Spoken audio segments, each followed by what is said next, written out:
Hello guys, I hope you all are good and doing great in your life. सुबह उठते ही एकदम आज का दिन बन गया है क्योंकि इंडियन आर्मी ने इस ऑपरेशन को अंजाम दिया है। और न केवल इंडियन आर्मी इसमें पूरी तरह शामिल थी, एयरफोर्स भी थी और नेवल भी थी। तो 71 के बाद पहली बार ऐसा हुआ है कि हमारे तीनों ही सेनाओं ने, ठीक है, एयरफोर्स ने, फिर आर्मी ने और नेवी ने मिलके इसको अंजाम दिया है। और जिन लोगों को टेररिस्टों ने, आतंकवादियों ने मारा था, ठीक है, जो शहीद उसमें हुए थे, उनकी आत्माओं को शांति के लिए ये ऑपरेशन किया गया है।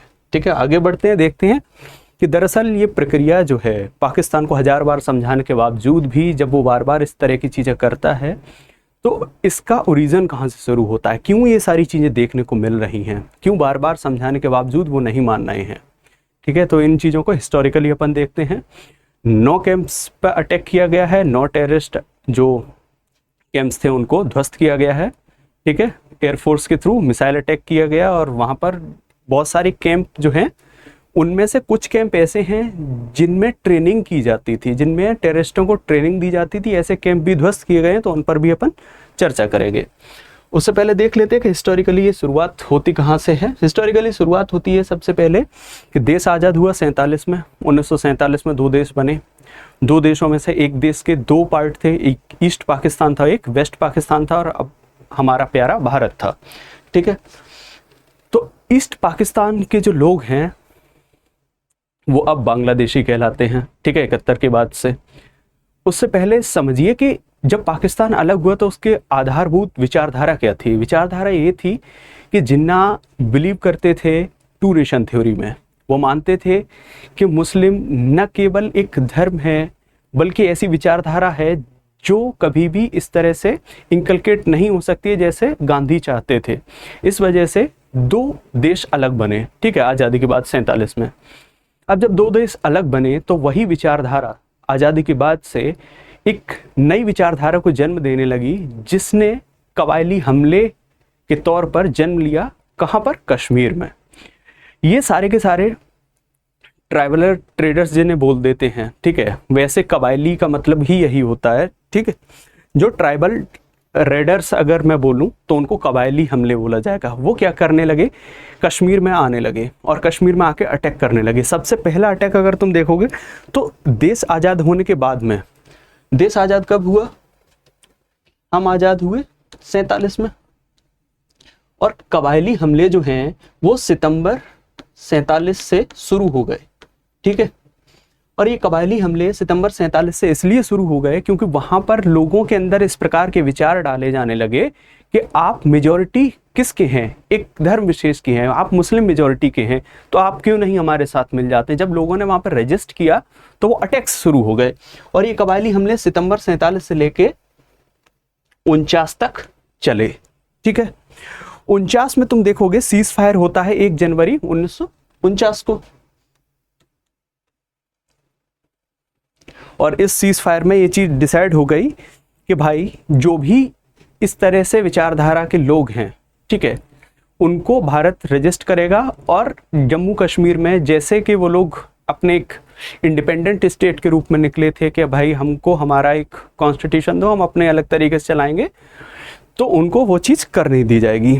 साथ ही साथ में हुआ क्या कि ये जो कबायली हमले थे ये सारे के सारे हुए किस रीजन में? जो एक्चुअल लाइन ऑफ कंट्रोल थी, ठीक है, उसके रीजन में ये सारे के सारे अटैक हुए। LOC, ठीक है, लाइन ऑफ कंट्रोल के जो एरिया के किनारे के जो भी मंदिर थे, जो भी गुरुद्वारे थे, उन पर अटैक्स हुआ। अब देश आज़ाद हुआ 47 में, कबायली हमले शुरू हो गए, तो उसके बाद में कुछ कुछ एरिया जो है वो कवर किया जाने लगा इन कबायली हमले के थ्रू, पाकिस्तान के थ्रू। तो ये पाकिस्तान ऑक्युपाइड कश्मीर का जो ओरिजिन है, जो एरिया को कैप्चर करने का हिस्टोरिकली बैकग्राउंड है, वो यहाँ से नरेट होता है कबायली हमलों से। यहाँ से ही कुछ कुछ एरिया इन लोगों ने कवर करना शुरू कर दिया। ठीक है, इसके बाद में हम देखते हैं कि 1947 से 49 तक का हमने देखा। उसके बाद में आता है 65। ठीक है, अब 65 में कबायली हमलों को इंडिया कंसीडर करता है पहला इंडो पाक वार। ठीक है, और 65 को सेकेंड इंडिया पाक वार। तो 65 में कौन सा होता है? 65 में दूसरा वॉर होता है, इंडो पाकिस्तान का वॉर। एंड कब होता है? एंड होता है जनवरी 1966 में। उसके बाद में तुमको देखने को मिलेगा कि 71 में फिर वॉर होता है, और इस बार वेस्ट पाकिस्तान जो है जब देखता है कि ईस्ट पाकिस्तान के जितने भी सोल्जर्स हैं वो सारे के सारे कमज़ोर पड़ गए हैं, ठीक है, और 93,000 सैनिक को तो हमने बिठा ही लिया था घुटनों पे, तो इन्होंने क्या किया, ईस्ट पाकिस्तान के जब लोगों को देखा कि भाई ये सारे के सारे हमारे जो सोल्जर्स हैं वो कमज़ोर पड़ गए हैं, तो वेस्ट पाकिस्तान के लोगों ने इधर से अटैक करना शुरू कर दिया, गुजरात राजस्थान वाले रीजन से। तो यहाँ से भी इनको रिटेलिएशन मिला और ये कुछ नहीं कर पाए, और बाद में नतीजा क्या निकला? नतीजा निकला कि Bangladesh as a separate country Bharat ने बनाया, ठीक है। उसके बाद से फिर क्या हुआ?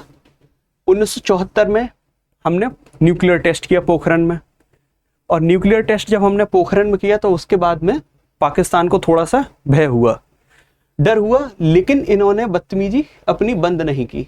इन्होंने 89 में कश्मीर इंसर्जेंसी फिर हुई, ठीक है। 71 में हमने अलग इनको कर दिया दो नेशन में। उसके बाद 89 में क्या हुआ? इन्होंने कश्मीर में इंसर्जेंसी लगी, और यहाँ पर कश्मीर में इन्होंने फिर से अपने हमले वगैरह शुरू कर दिए, अटैक शुरू कर दिए, तो इंडियन आर्मी ने उसको भी फिर रजिस्ट किया।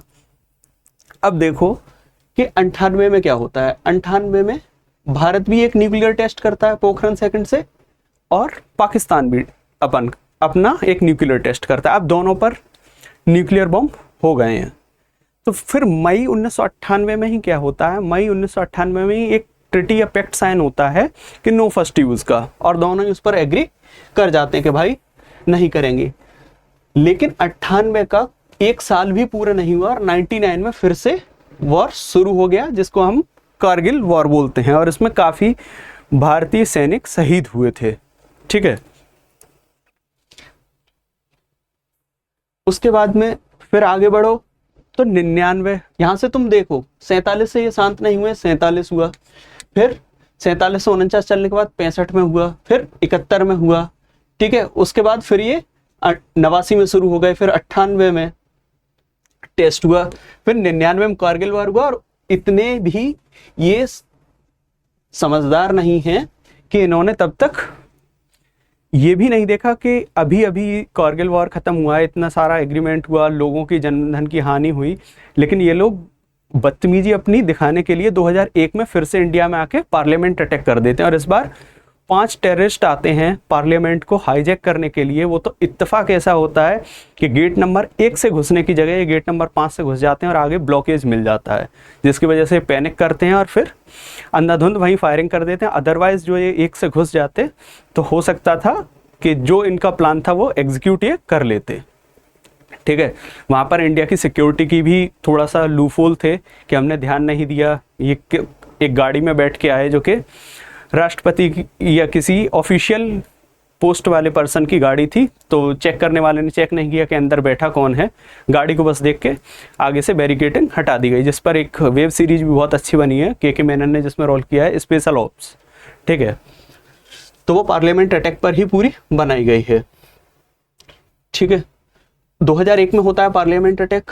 उसके बाद 2007 में क्या है, जो समझौता एक्सप्रेस चलती थी उसमें 2 जो बोगीज रहती हैं उन बोगीज को उड़ा दिया गया, उनको ब्लास्ट कर दिया गया। तो समझौता एक्सप्रेस जो हम बोलते थे कि एक हमारे फ्रेंडशिप को बनाए रखने का एक तरीका है कि भाई यहाँ से लोग उधर जाते हैं, उधर से लोग इधर आते हैं, उसमें अटैक किया। फिर उसके बाद उसको भी भारत ने रोक दिया, ठीक है।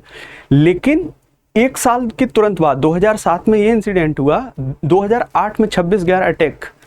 बॉम्बे में तुम देखोगे कि ताज होटल था, रेलवे स्टेशन थे, बार थे, नॉर्मल हॉस्पिटल वगैरह जो भी थे, वहाँ पर एंट्री लेके बच्चा हो बूढ़ा हो जो भी हो, अंधाधुंध फायरिंग हुई और वहाँ पर भी टेररिस्ट अटैक किया गया। उसके बाद में अगर देखोगे कि वो पूरा का पूरा तुम देखो 47 से जब से आज़ाद हुआ है देश, तो ऐसा लगता है कि इनके देश में कोई भी ईयर प्लान नहीं है, केवल एक ही प्लान है कि जाओ और इंडिया में अटैक करो, ठीक है। और सबसे ज़्यादा पाकिस्तान को क्वेश्चनिंग करने का रीज़न ही यही है कि हर बार टेररिस्ट कैंप्स ट्रेनिंग सेंटर आपके ही रीजन में क्यों मिलते हैं, आपके ही लोगों के द्वारा फंड क्यों होते हैं। ठीक है, इसका सिंपल सा मतलब है कि आप भाई प्रमोट कर रहे हो उस टेररिज्म को। 47 से लेके यहाँ तक देखो, फिर 2019 में आके तुम पुलवामा अटैक को देखो कि भाई एक गाड़ी एंटर करती है, आर्मी के ट्रक्स वगैरह जा रहे हैं, गाड़ी जा रही है, उनके बीच में आके अटैक हो जाता है। फिर 2019 में पुलवामा अटैक होता है। इस पुलवामा अटैक की ट्रेनिंग का और इस पूरी प्लानिंग का एक कैंप है, जो कैंप इसमें हमने उड़ाया है, 9 में से एक कैंप वो भी है। ठीक है, और उसके बाद फिर पहलगाम अटैक होता है। बिम्बर जो है ये वही कैंप है जहाँ पर पुलवामा की ट्रेनिंग दी गई थी, और ट्रेनिंग देने के बाद में पूरा प्लान एग्जीक्यूट करने का इन लोगों को बताया गया था। ठीक है, मुजफ्फराबाद, कोटली, गोलपुर, बिम्बर, सियालकोट, चाकमूर, फिर मुर्दिखे और उसके बाद में भावलपुर। ठीक है,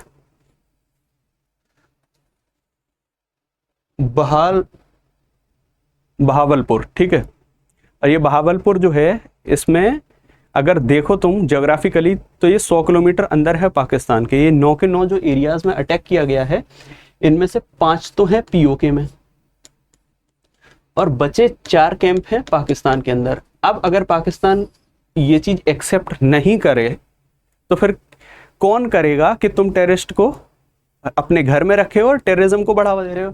4 कैंप पाकिस्तान के रीजन में अगर मिल रहे हैं तो भाई तुम्हारे यहाँ कोई कैसे रह रहा है जो कि आतंकवादी है। और इनमें सारे कैंप अगर तुम देखोगे लाइन बाय लाइन, ठीक है, तो पहले ये देख लो, बहावलपुर वाला जो है वो 100 किलोमीटर इनसाइड है, ये पूरा का पूरा पाकिस्तान में है। ठीक है, उसके बाद मुर्दिखे है 30 किलोमीटर अंदर है, गोलपुर है 35 किलोमीटर इनसाइड है, फिर सवाई कैंप है 30 किलोमीटर है, इस विलाल कैंप है, इसका अभी डिस्टेंस सही से पता नहीं चल पाया है। फिर कोटली है, ये पीओके वाला है, ये पीओके वाला है, ये पीओके वाला है, ये पीओके वाला है। ठीक है, और ये पीओके वाला है। उसके बाद जो बहावलपुर का था, ये किनका है, जैश ए मोहम्मद वालों का है। ठीक है, कैंप जो कि पाकिस्तान में था। उसके बाद में मुर्दके वाला देखोगे तो लश्कर ए तैयबा का कैंप है, फिर जैश ए मोहम्मद का कैंप तुमको मिलेगा, फिर हिजबुल का कैंप तुमको मिलेगा, फिर लश्कर का कैंप तुमको मिलेगा, फिर जैश ए मोहम्मद का कैंप तुमको मिलेगा, फिर हिजबुल का मिलेगा, फिर तुमको लश्कर का मिलेगा, फिर तुमको जैश ए मोहम्मद का कैंप मिलेगा। ठीक है, तो जितने भी सारे कैंप हैं ये उन टेररिस्ट ग्रुप्स के कैंप हैं जो कि तबाही के लिए जाने जाते हैं, जो कि अमानवीयता के लिए ही जाने जाते हैं। ठीक है, 2001 में जो अटैक हुआ था वो जैश ने ही किया था इंडिया में।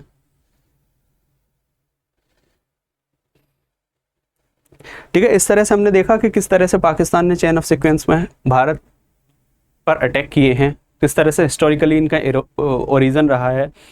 47 से हमने देखा कि कबायली हमले हुए, उसके बाद में चेन ऑफ सीक्वेंस में इनकी आर्मी अटैक करने लगी, फिर आर्मी ने टेररिस्ट को बढ़ावा दिया और टेररिस्ट अटैक होना शुरू हो गए भारत में। 2001 में हमने पार्लियामेंट अटैक देखा, 7 में देखा कि भाई जो हमारी समझौता एक्सप्रेस थी उसमें ब्लास्ट किया गया, फिर 8 में हमने देखा पार्लियामेंट अटैक हुआ, फिर 19 और अब ये पहलगाम अटैक देखा। और उसके बाद में हमने देखा कि किस तरह से भारतीय सेना ने ऑपरेशन सिंदूर को अंजाम दिया और पाकिस्तान को मुंह तोड़ जवाब दिया। और इसके बाद में इंडिया ने क्लियर कट ये बोल दिया है कि अगर अब कोई भी आर्मी का एक्शन देखने को हमको मिलता है या टेररिस्ट एक्शन देखने को मिलता है तो अब रिटेलिएशन नहीं होगा, ना नेगोशिएशन होगा, अब सीधे सीधे हम एक्शन लेंगे और उसको क्लियर कट कर देंगे। हमको आगे के लिए ये सारी चीज़ें नहीं चाहिए कि आज हम बैठ के टेबल पे कोई साइन कर लें कि कल को फिर तुम वो ट्रिटी तोड़ दो, एग्रीमेंट तोड़ दो।